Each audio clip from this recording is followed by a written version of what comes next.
Welcome to Mindfulness Skills Training, Lesson 1. In this lesson, we will learn about the role of the subconscious and conscious mind, and also practice observing our six senses. As we begin learning about mindfulness, we need to understand the different parts of the mind. The conscious mind is the thinking mind. It is the part of us that can reason, make decisions, ponder, and it is the part of the mind that allows us to be fully present in the moment. Let's say that about 10% of our mind power is used for conscious thinking. The subconscious mind is the majority of our mind, and it is constantly working underneath the surface 24/7. It's what runs all of our, what you call, parasympathetic actions, like our organs, glands, heart rate, breathing, blood pressure, etc. It's also where our deep-seated beliefs and identity are stored. Let's say that about 90% of our mind is subconscious. The role of the subconscious mind is to keep us alive and safe. It does this by making associations, or shortcuts, which are called neuropathways. The brain creates these neuropathways so that we don't have to spend energy thinking about every little thing that we do. And it also helps to keep us safe by being on the lookout for danger and risks. The subconscious mind is in charge of survival. Mindfulness allows us to create new, healthier neuropathways or shortcuts within our subconscious. To illustrate this, let's imagine a deer looking for a source of water. It begins by walking through tall grass, pushing it down, and creating a small path to the water. As it turns around, it follows the same path it came from, pressing down the path again. The following day, it knows how to get to the watering hole, and it follows the same path that it took the day before. It takes less effort for the deer to travel there because they have the path. This continues, and the path becomes more and more prominent and easier to travel by as the deer returns over and over again back to the water source. Let's try an exercise to better understand the conscious and unconscious mind. Think of a time when you wanted to go try out a new restaurant that you had never been to and didn't know where it was located. What is the first thing that you did to find it? Notice how you consciously had to do something like look up the address and the instructions on how to get there. Perhaps you asked a friend who'd been there before, or put it into the map software on your GPS or cell phone. Notice how much attention you needed in order to observe where you were and your surroundings in order to follow the directions on your way to the restaurant that very first time. Notice how you may have had to search a bit for the street address, especially if you ended up taking a wrong turn along the way and had to find your way back. Once you arrived at the restaurant, notice how you had to consciously take in all of the information. Where do I park? Where's the entrance? Is there a line? Do I need to wait to be seated, or do I find a table myself? What's on the menu? The whole experience of getting to the restaurant, including the experience while you were at the restaurant, was stored into your subconscious. It was like a new road or neural network that was being built. Now, think about the next time you wanted to go back to that same restaurant. Was it easier? Did you recall some of the directions in order to get there? Did you still need the map to guide you? Once you had visited the restaurant enough times that you no longer needed to pay so much conscious attention, it eventually became automatic. And before you knew it, you were driving there without thinking too much about it or paying too much attention to the directions or your surroundings. This is a great example of how conscious experiences get transformed into subconscious pathways over time.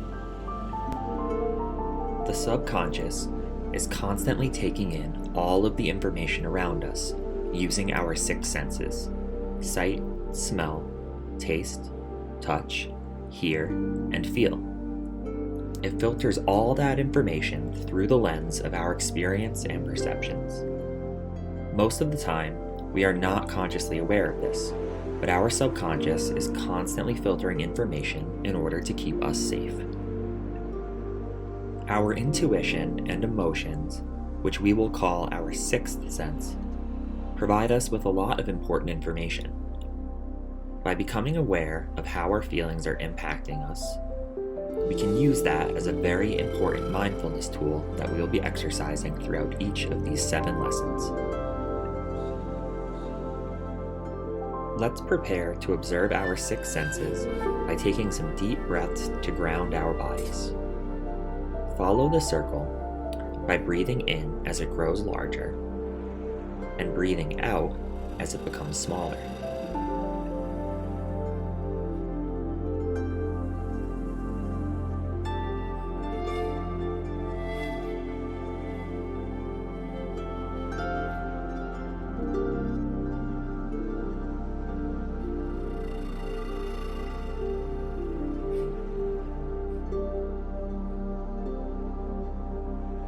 If you're comfortable, close your eyes as we start this next exercise.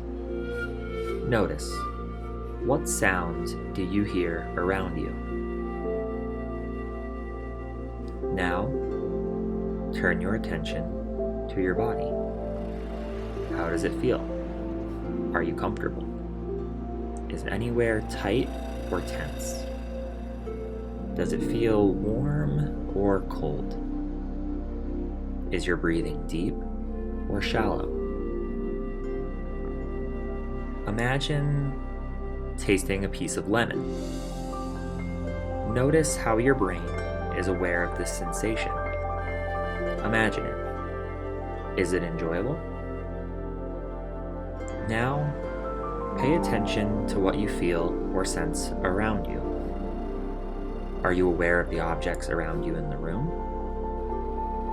How's the temperature of the room?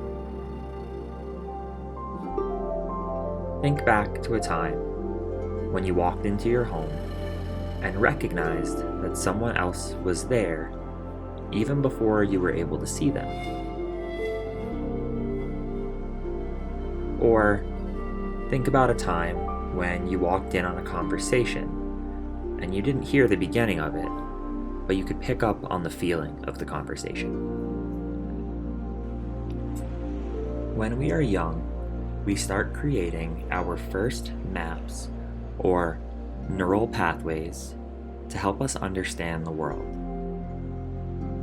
This is by design, and it allows us to learn and grow and to interact in the world in which we live, and to have things mapped out as much as possible so we know what to do, how to do it, and how to stay safe while we do it. To our subconscious, the unknown means potential danger, so it is always wanting us to either continue experiencing life from the known mapped out experiences. It also tries to predict future possible outcomes and experiences and to have a plan for them so that we can continue to stay safe if they happen. As children, we begin our life, for most of us until the age of about 9, in a highly imaginative and suggestible state. This is necessary so we can explore the world around us and create the mental map of our life experiences. As we grow, we make our associations from our experiences and our environment, and those networks of information become hardwired into our brain as our beliefs and identity. The beliefs and identity we develop as children are usually what we live out the remainder of our lives from. The subconscious plays its role in this for the purpose of survival, and it is always working for us. However, it does not have the ability to judge or reason and think about the associations that we make. It may make associations to things that are coming from a very young perspective of our experiences. Let's do a little exercise to demonstrate how some of our old ways of being or thinking might not apply to our present selves. For example, how often have you shared an old memory with someone who was in the same experience with you, only to find that they saw or remembered it completely differently? This happens quite often for people, as our subconsciouses filter out and hold on to different information from one another based on our different mental maps. Think of a food that you didn't like as a kid, and so you didn't try it again for years because you were sure you didn't like it. Have you ever tried it as an adult and realized your taste buds had changed and you now like it? As we continue in the lessons, our goal is to become more mindful and conscious of those maps that were created based on old information that may no longer apply or that is unhealthy. We want to create new associations and new maps based on an adult, conscious mind that can see more of the big picture.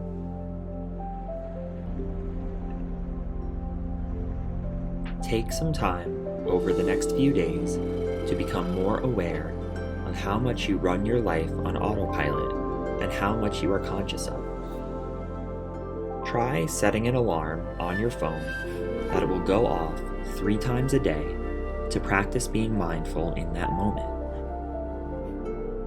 Notice your breath, your emotions, how your body feels, what you were thinking about, and what you were doing in that moment before the alarm went off. Journal about how each mindful moment went for you. Just remember, mindfulness is an exercise, and it takes time to build your mindfulness muscles. We've reached the end of our first lesson on mindfulness skills. Thank you so much for participating.